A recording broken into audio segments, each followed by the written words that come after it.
O Empreende Brasil, maior imersão de empreendedorismo da América Latina, divulga hoje as novidades para a 9ª edição do evento, programada para maio do ano que vem. Estudantes da Universidade Federal de Santa Catarina protestaram durante a tarde de ontem na capital. A manifestação paralisou uma das principais avenidas de Florianópolis. Um pastor foi preso suspeito de abusar sexualmente de crianças e adolescentes em Barra Velha. Santa Catarina tem a segunda cesta básica mais cara do país e também o metro quadrado mais caro do Brasil. Esses números são pontos negativos ou positivos para o nosso estado? Vamos entender com um economista. Tem ainda as condições do tempo, com alerta para mais chuva que volta ao estado e muito mais informações. Eu sou Graziane Biali e começa agora o SC Acontece para todo o estado de Santa Catarina.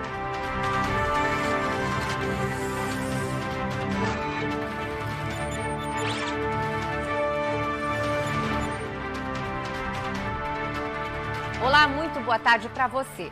Estudantes da Universidade Federal de Santa Catarina protestaram durante a tarde de ontem na capital. A convocação foi feita pelo Diretório Central dos Estudantes nas salas da universidade e a manifestação paralisou uma das principais avenidas de Florianópolis.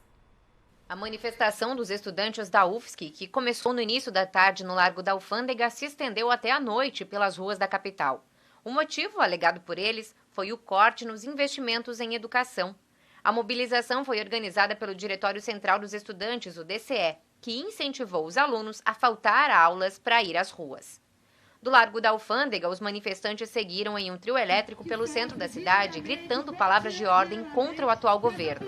A Polícia Militar e a Guarda Municipal acompanharam todo o trajeto, mesmo que a organização não tivesse comunicado às autoridades sobre o manifesto. Todos têm o direito de se manifestar, independente de autorização. Porém, as autoridades elas têm que ser cientificadas para terem conhecimento do ato a ser realizado e o horário e o local. A Avenida Mauro Ramos ficou com o trânsito bloqueado pela passagem do carro de som e dos alunos. Filas se formaram. Mesmo com a chuva, os manifestantes seguiram pela Avenida Hercílio Luz em direção à Praça 15 de Novembro, até chegarem na Catedral Metropolitana, onde fizeram mais um ato de manifestação. No campus da UFSC, cartazes descreviam o programa do ato, que tinha inclusive um arrastão para tentar impedir as aulas. Este vídeo, gravado por alunos que tentavam assistir à aula, mostra os manifestantes batucando do lado de fora, atrapalhando quem não queria fazer parte do movimento. Em nota, a universidade informa que o movimento estudantil de todo o país está mobilizado e que a causa é legítima.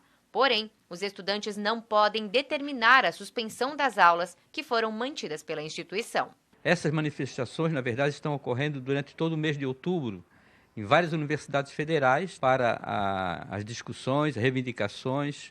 Inclusive, a presidência do Conselho Universitário convocou uma reunião aberta para a próxima sexta-feira, no Centro de Eventos da UFSC, uma reunião do Conselho Universitário, para discutir essa situação do orçamento da Universidade Federal de Santa Catarina. As manifestações também ocorreram em outras cidades, como Joinville. A polícia precisou estar presente por lá.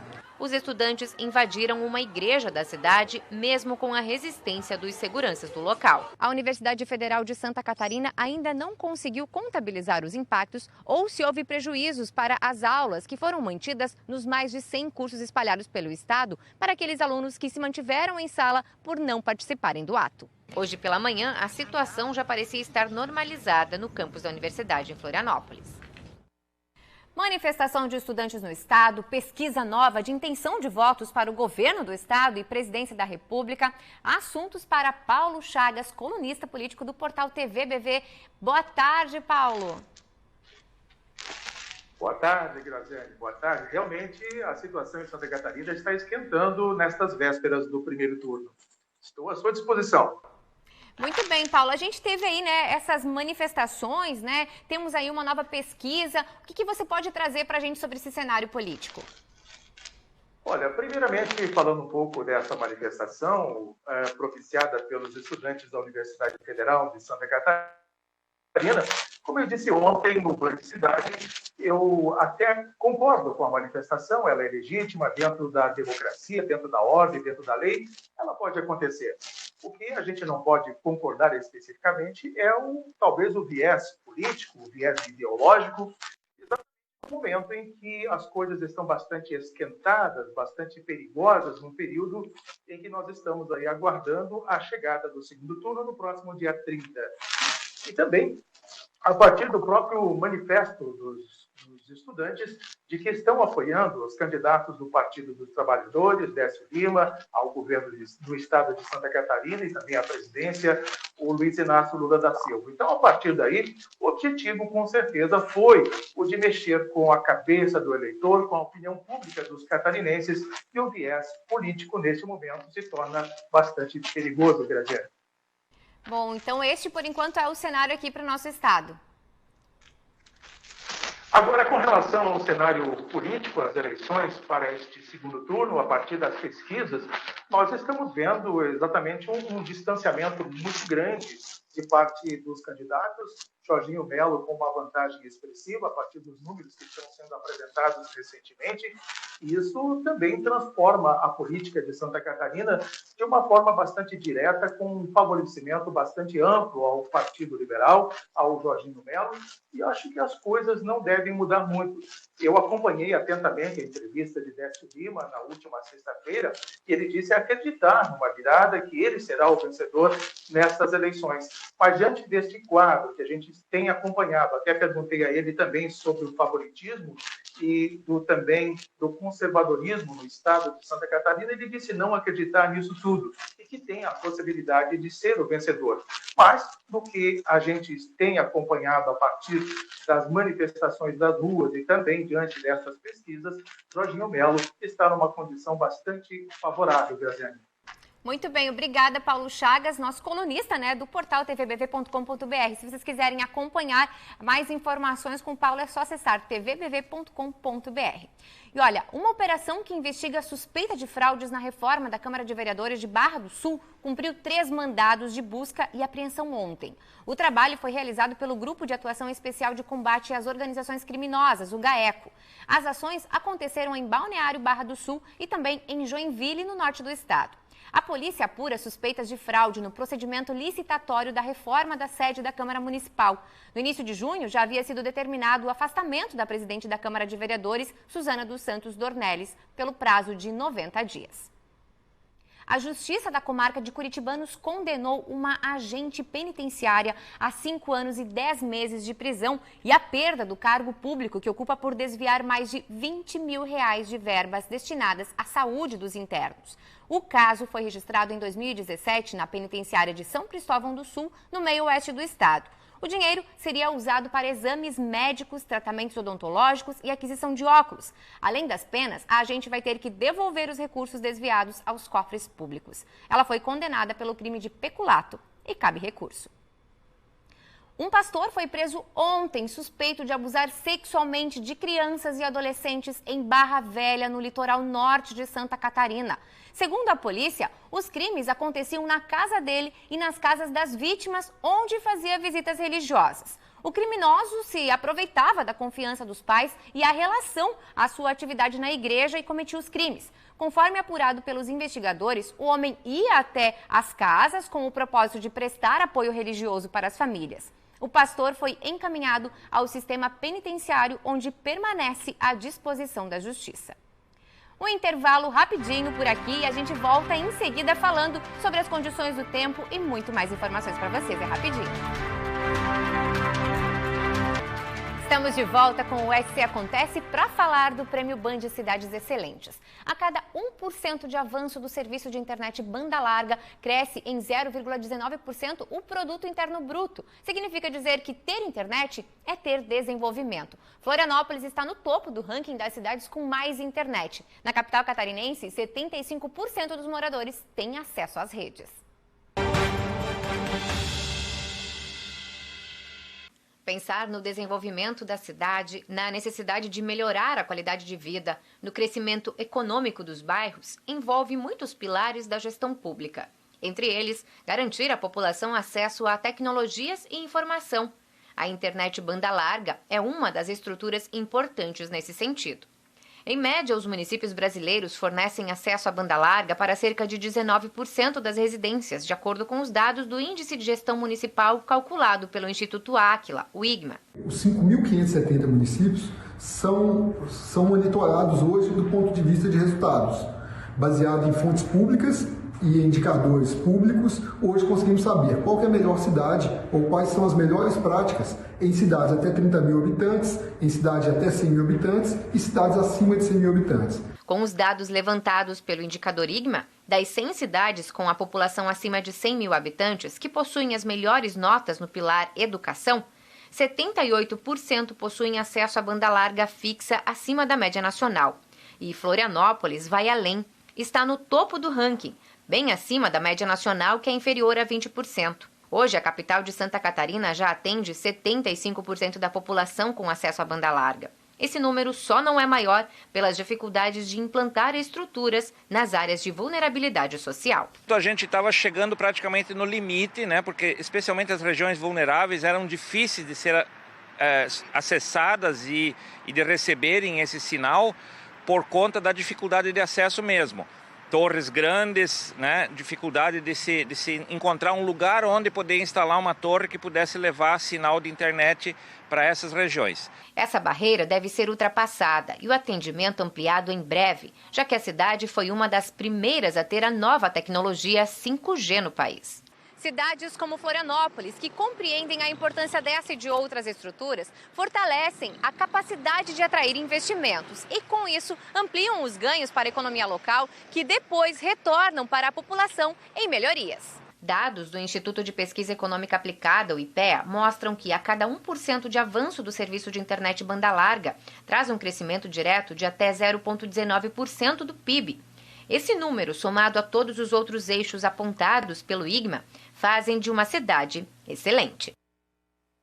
Muito bem, e por falar em internet em desenvolvimento, hoje é o Dia Nacional da Inovação, uma data que faz alusão ao brasileiro Albert Santos Dumont. Falando em inovação, hoje é o Empreende Brasil. A gente vai falar sobre isso porque a maior imersão de empreendedorismo da América Latina divulga as novidades para a 9ª edição do evento, programada para o dia 27 de maio do ano que vem. Olha, a gente vai até o evento organizado nessa manhã para falar com a Júlia Matos, que já está por aí, né, Júlia? Conta pra gente quais são as novidades que vamos ter, então, na 9ª edição do Empreende Brasil. Boa tarde para você.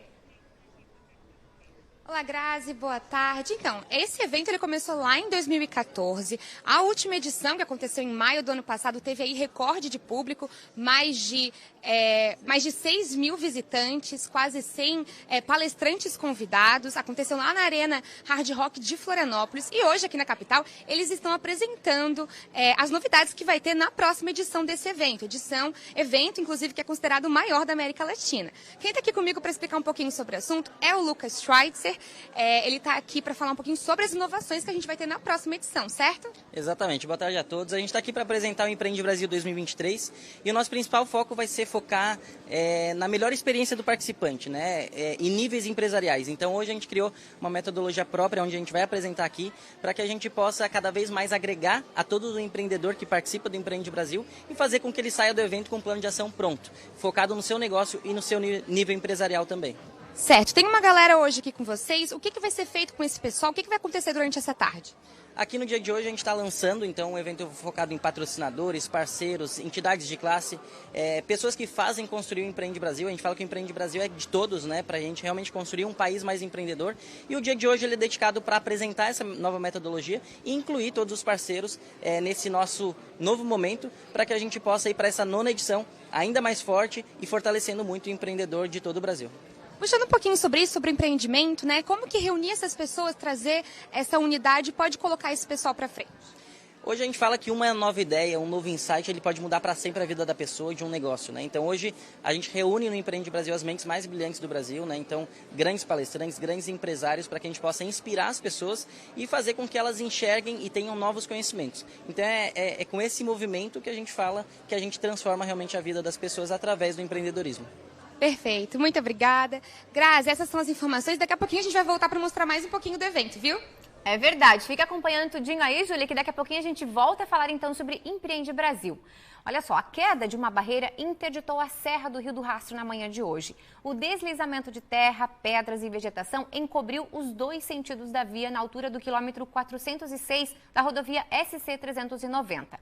A Secretaria de Infraestrutura e Mobilidade já foi acionada para realizar a limpeza da pista e, segundo a Polícia Militar Rodoviária de Bom Jardim da Serra, ainda não há previsão de liberação do trânsito. No momento da queda, não passava nenhum veículo pelo local. A Prefeitura de Joinville está sinalizando as ruas do centro da cidade que sofrem com mais enchentes. Sobre isso, a gente vai conversar agora com o gerente da Defesa Civil de Joinville, o Maico Richter, que já está aqui conosco, porque ele vai nos explicar como é que vai funcionar esse sistema. Boa tarde, Maico. E como é que vocês já estão conseguindo prever, então, essas situações de enchentes, justamente uma forma de prevenir a população? Muito bem-vindo. Boa tarde, Grazi. Boa tarde a todos. A Defesa Civil, através, né, de outras secretarias, já disponibiliza esse mapa, né, desde 2013 no seu site.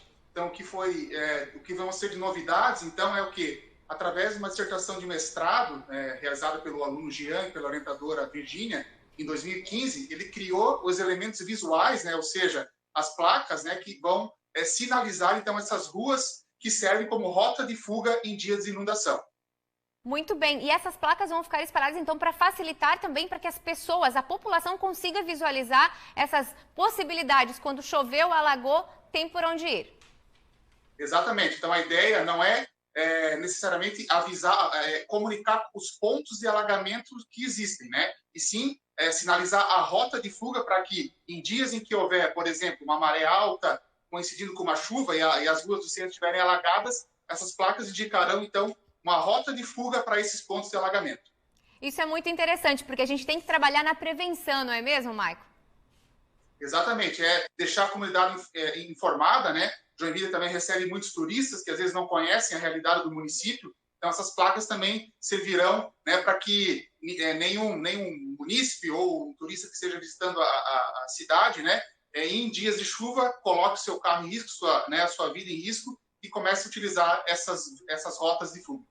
Muito bem, viu? Obrigada, viu, Maico, pela sua participação e também por nos explicar sobre essa novidade e interessante iniciativa aí de Joinville.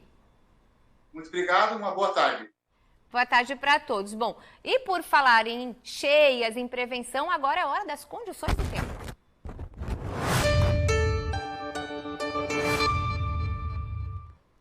A madrugada foi molhada em algumas cidades do estado, como na Grande Florianópolis, por exemplo. Mas o amanhecer já veio com a presença do sol entre nuvens e em algumas regiões com bastante nebulosidade, é verdade. Mas a chuva deve voltar a cair a partir do fim da tarde e à noite de hoje, começando lá pelo Grande Oeste. E aí, vai se espalhar por todas as regiões a partir da madrugada. As temperaturas, por conta disso, para hoje, como tem chuva, enfim, a temperatura vai dar uma trégua por algumas horas por conta da chuva, mas se eleva. Em Joinville, por exemplo, choveu pela manhã e está com bastante nuvens, mas as temperaturas lá vão dar um salto. 28 graus está marcando em Joinville. Lá em Blumenau, apesar do tempo encoberto, 24 graus. Em Florianópolis, com a chuva da madrugada e ao longo do dia aí o sol está aparecendo, mesmo com as nuvens, calor aí de 25 graus. Em Criciúma, lá no sul, 24 graus. Em Urupema, na Serra, 19 graus. E lá no oeste, em Chapecó, 24 graus, onde daqui a pouco, mais para o final da tarde, aí volta a chover. E na quinta-feira, também a chuva deve voltar, aí sim, para todas as regiões, com pancadas que podem ser bem intensas em alguns momentos. Por isso, a Defesa Civil pede atenção porque aumenta o risco para alagamentos e deslizamentos e também aquelas enxurradas, né? Além de temporais isolados. No oeste, na Serra e no sul, a gente tem aí temperaturas elevadas para o período, inclusive, né? Olha só, mínimas de 13 graus no oeste com máximas de 22. Na Serra, mínimas de 12 com máxima de 19 e no sul, mínima de 17 com máxima de 25 mesmo com essas condições de chuva. Já no norte, Vale Litoral, mesmo com o céu encoberto e também com a chuva que pode cair a qualquer hora do dia, as temperaturas ficam meio parecidas, olha só. No norte vamos ter, então, 15 graus de mínima e máxima de 25, no vale 11 e máximas de 20 e no litoral 13 e máximas de 20 graus também. E a gente volta a lembrar, como as chuvas não estão cessando, né, apesar de ter dado um pouquinho de trégua hoje e ontem também, com muitos estragos no estado, é preciso continuar em alerta, gente, e qualquer coisa entrar em contato, então, com a Defesa Civil. Um rápido intervalo e já a gente volta com o SC Acontece para falar de economia. Não saia daí! SC Acontece de volta e veja, a cidade de Criciúma, no sul do estado, conta agora com um centro multiprofissional de saúde. A unidade que antes funcionava como local de internação para pacientes com a Covid-19, no auge da pandemia, foi totalmente repaginada. Agora, o local vai oferecer atendimentos multiprofissionais. 2 equipes, com uma série de especialistas na área da saúde, vão oferecer o serviço para a população. O centro multiprofissional fica no bairro Vila Isabel e vai atender moradores dos bairros Santa Luzia e Rio Maina. Muito legal, né? E olha, a gente volta agora ao vivo com a programação do Empreende Brasil para trazer mais detalhes da maior imersão de empreendedorismo da América Latina com a Júlia Matos, que já está lá com a gente de novo. Júlia, o que você tem aí? Bom, agora você já entrou no evento, né? Agora você já pode contar mais detalhes para a gente? Já entrei, Grazi. Até mudei de local aqui para vocês verem o que está acontecendo. Vou até mostrar um pouquinho o que está acontecendo aqui atrás. O Lucas, que estava conversando com a gente no primeiro ao vivo, já fez uma apresentação, conversou com o pessoal que está aqui. A gente tem empreendedores, parceiros desse evento do Empreende Brasil. Todos eles chegaram aqui por volta do meio-dia e vão ficar aqui até o finalzinho do evento. Uma nova versão vai acontecer também no final dessa tarde. Vai receber mais um grupo que vai estar aqui junto com o pessoal. O João Celarim, inclusive, que está aqui comigo, sócio do Lucas, que conversou com a gente no primeiro ao vivo, vai falar um pouquinho sobre esse conjunto, esse grupo, esse encontro desse pessoal, que tem um objetivo em comum, né, João? Com certeza. Acho que o grande objetivo hoje aqui, a gente reuniu alguns parceiros, empresários de Santa Catarina e de alguns outros lugares do Brasil. O grande objetivo aqui é mostrar um pouco do que aconteceu no Empreende desse ano, né? E mostrar o que a gente tem de novidade aí, algumas coisas que a gente vai fazer diferente no ano que vem, algumas coisas novas que a gente vai trazer para o evento do ano que vem. Então a gente quer reunir todo mundo aqui, todo mundo que esteve junto com a gente para mostrar isso e para estar com a gente também no ano que vem, né? Sobre essas novidades, o Lucas falou um pouquinho pra gente também, mas eu queria que tu desse mais alguns exemplos do que a gente pode esperar no ano que vem. Legal. Vou dar um pouquinho de spoiler aqui. Então, a gente está mexendo um pouco na estrutura do evento. Então, uma coisa que a gente entendeu aqui é que a gente quer fazer com que as pessoas do evento saiam não só inspiradas com as palestras, mas que elas saiam com alguma ação, com um plano de ação, algo que elas possam botar na prática na empresa delas, né? Então, isso a gente está viabilizando por ano que vem. Além disso, a estrutura do evento vai mudar um pouco. A gente tinha feito o primeiro evento, vai ser no Hard Rock também, né? Mas como tinha sido o primeiro evento, a gente aprendeu algumas coisas, está evoluindo essa estrutura, então vai ter bastante melhoria que a gente vai apresentar aqui. Certo, a gente estava conversando um pouquinho também, antes de entrar ao vivo com o pessoal, sobre essa diferença que esse evento pode fazer para o empreendedorismo aqui de Santa Catarina, né? Com certeza. Muito empreendedor que vem até o Empreende está começando o seu negócio ou está com bastante dúvida, está tentando desvendar algum mistério dentro da sua empresa que ele não consegue perceber, né? E a gente traz para o evento os maiores especialistas do Brasil, né? Empreendedores que já trilharam o caminho, não só que ensinam, mas que fizeram também. E eles têm a oportunidade de conversar com essas pessoas, de tirar dúvidas, de assistir uma palestra. Então, o feedback que a gente recebe é muito na sua empresa, então definitivamente é muito gratificante para a gente. Perfeito, muito obrigada, João. A próxima edição, Grazi, vai acontecer em maio do ano que vem, também no Hard Rock lá de Florianópolis. O pessoal pode esperar. Vou voltar com você no estúdio.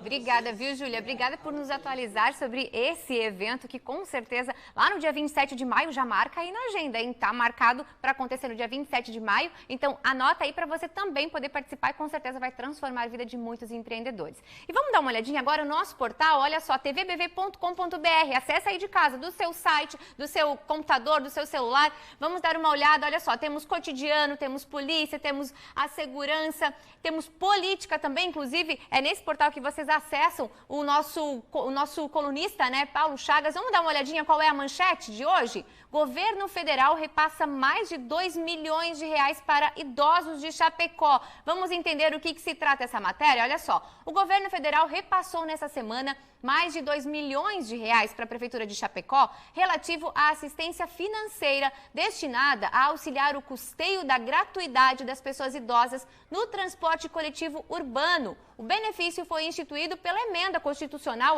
que foi número 123, de 14 de julho desse ano mesmo, de 2022. Em todo o país serão liberados R$2,5 bilhões para os municípios poderem custear, então, o transporte público coletivo para os idosos. Que iniciativa importante, claro, porque a gente tem que beneficiar, né, essas pessoas. Temos ainda outras informações, então, para você acessar essas notícias e também as reportagens que entram no SC Acontece, no Band Cidade e também nos nossos outros telejornais, vocês podem acessar tvbv.com.br, aí do seu celular, do seu tablet, do seu computador, e conferir tudo que a gente traz aqui de notícias para vocês e também os vídeos, viu? E olha só, agora vamos mudar de assunto para falar de economia. Além da segunda cesta básica mais cara do país, Santa Catarina também tem o metro quadrado mais caro do Brasil, conforme o Índice Nacional da Construção Civil de setembro. Esses números são pontos negativos ou podem ser positivos para o Estado? Bom, sobre isso e o impacto do custo de vida no nosso bolso, a gente vai conversar então agora com o economista e executivo de planejamento financeiro, Maico Brandi, que já está aqui conosco. Boa tarde, Maico, muito bem-vindo. Boa tarde, Grazi, obrigado pelo convite. Muito bem. A gente quer entender por que Santa Catarina tem um custo de vida, Maico, tão elevado e que a gente quer saber se isso é bom ou ruim também, né? Claro. De fato, Santa Catarina hoje se destaca em diversos indicadores econômicos, né? Santa Catarina tem hoje tem a menor taxa de desemprego do país, tem uma das maiores rendas, é um dos maiores PIBs per capita também entre todos os estados hoje do Brasil.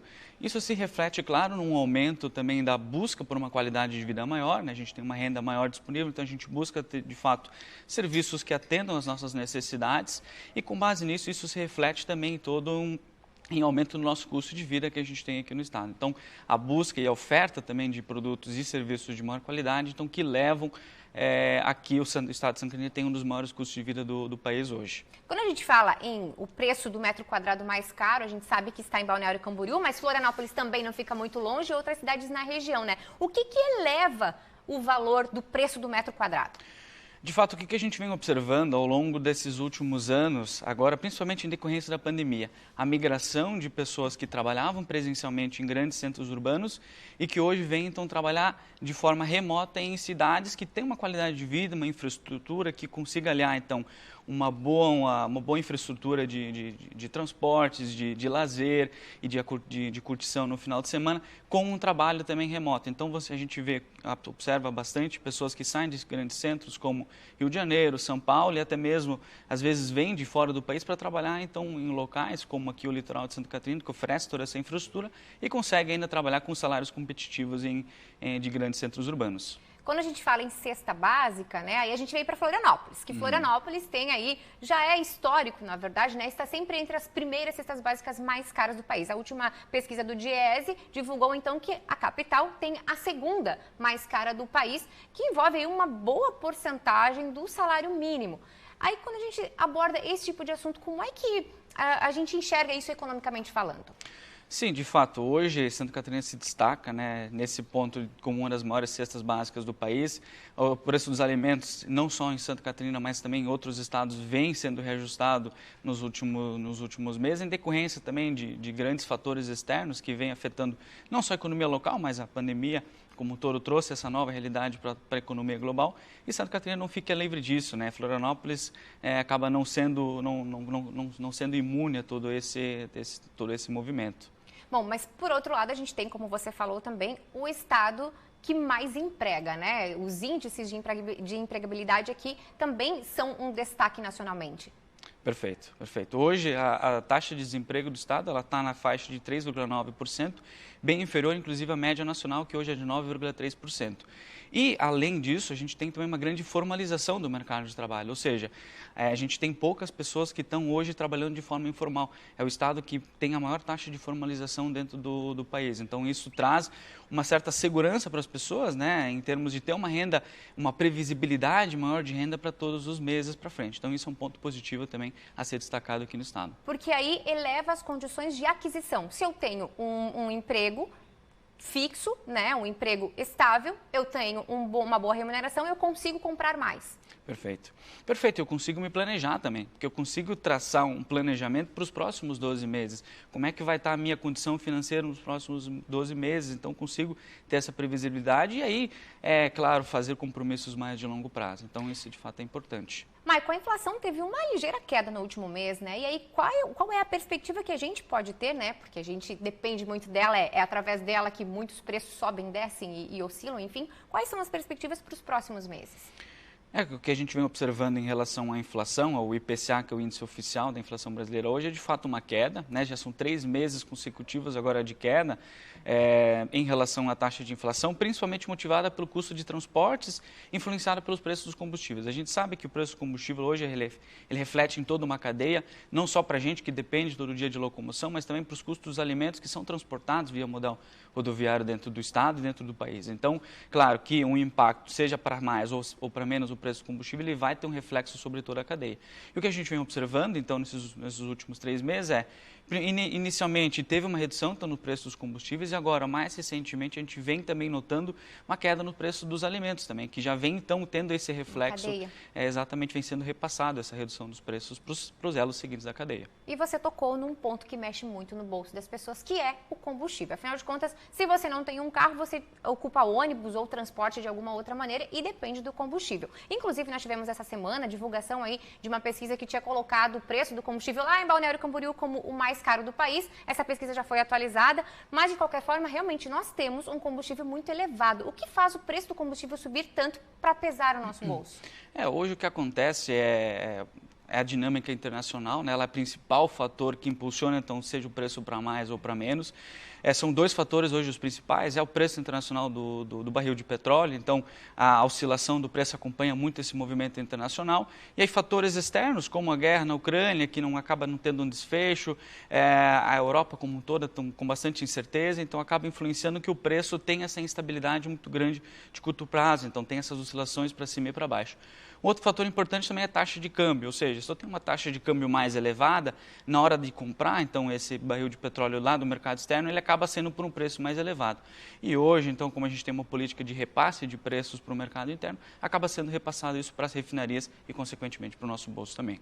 Bom, para passar para o nosso bolso, olha, a gente tem que se organizar muito bem, né? Porque tem conta de luz, tem aluguel, tem comida, tem escola, tem combustível, são tantas as contas que lá no final do mês isso deixa a gente meio preocupado, porque se a gente for fazer bem as contas, parece que não vai fechar, né? Aí você, como um planejador, né, especialista em planejamento, eu quero te pedir as dicas. Como planejar para chegar lá no final do mês sem estar no vermelho? Eu acredito que o primeiro ponto e o mais importante é a gente colocar na ponta do lápis quanto que a gente está tendo de receitas todo mês e quanto estão sendo as nossas despesas. Parece trivial falar dessa forma, mas muitas pessoas acabam não fazendo esse básico, que é esse controle todo mês. Um outro ponto importante, uma dica também que eu adoto na minha vida pessoal e recomendo para todos os nossos clientes, que é você organizar as suas despesas em caixinhas. Bom, o que é fixo, o que é variável, o que é meus investimentos, e aí, a partir do mês, eu tenho um orçamento meta. Eu quero gastar X reais em determinado lazer, em cultura, em custos fixos, e eu vou controlando isso durante o mês para que eu consiga me dimensionar de acordo com as minhas necessidades. E aí sim, no final do mês, eu faço um balanço para ver se eu consegui atingir os meus objetivos que eu estabeleci lá no início do mês ou não. Então, fazer esse controle via caixinhas funciona muito bem. É importante anotar mesmo que não seja numa planilha, anotar, nem que seja numa caderneta? Toda forma de controle ela é importante. Claro que a gente tem hoje já algumas ferramentas mais sofisticadas, por exemplo, aplicativos que a gente pode controlar, que puxam um extrato, por exemplo, bancário, diretamente da nossa conta, então fazem toda essa organização. Mas, claro, se eu tenho à disposição papel e caneta, faço o controle ali e funciona, eu acredito que é uma solução também viável com toda certeza. Aí, assim, claro, né? Se a gente tiver anotado tudo certinho, a gente vai saber onde cortar, onde diminuir e onde eu preciso segurar um pouquinho mais ou onde eu posso gastar um pouquinho mais. É por aí? Perfeito, porque aí, uma vez que eu tenho o controle, eu sei exatamente para onde é que o meu dinheiro vai, de onde que ele vem, eu consigo dimensionar, bom, isso aqui é variável, se eu reduzir um pouquinho o meu lazer, eu consigo fechar as contas no final do mês no verde. Então, eu consigo, a partir disso, uma vez sabendo onde é que estão indo os meus gastos, eu consigo fazer cortes e ajustes quando necessário. Muito importante, é sempre bom a gente saber como lidar com o nosso dinheiro. Afinal de contas, ele não deve faltar, né? Ele deve vir para nos ajudar, né? Quando a gente tem essa relação de bem com o dinheiro, ele vem e as coisas fluem melhor, não é? Com certeza, com toda certeza. A gente trabalha sempre pensando nisso, a gente tem que sempre pensar positivo, né? Construir o nosso patrimônio dessa forma. É muito legal conseguir conciliar isso junto com as pessoas no planejamento familiar. Muito bem, muito obrigada por todos esses esclarecimentos e por nos ajudar a entender, né? Que de fato, então, pode ser um ponto positivo para nós termos aí 1 metro quadrado mais caro, a cesta básica mais cara, porque isso faz com que a nossa economia também tenha ganhos positivos. Obrigada e uma boa tarde para você, viu? Obrigado, Grazi, obrigado pelo convite. O SC Acontece de hoje vai ficando por aqui, hein? Acesse lá tvbv.com.br. Até amanhã!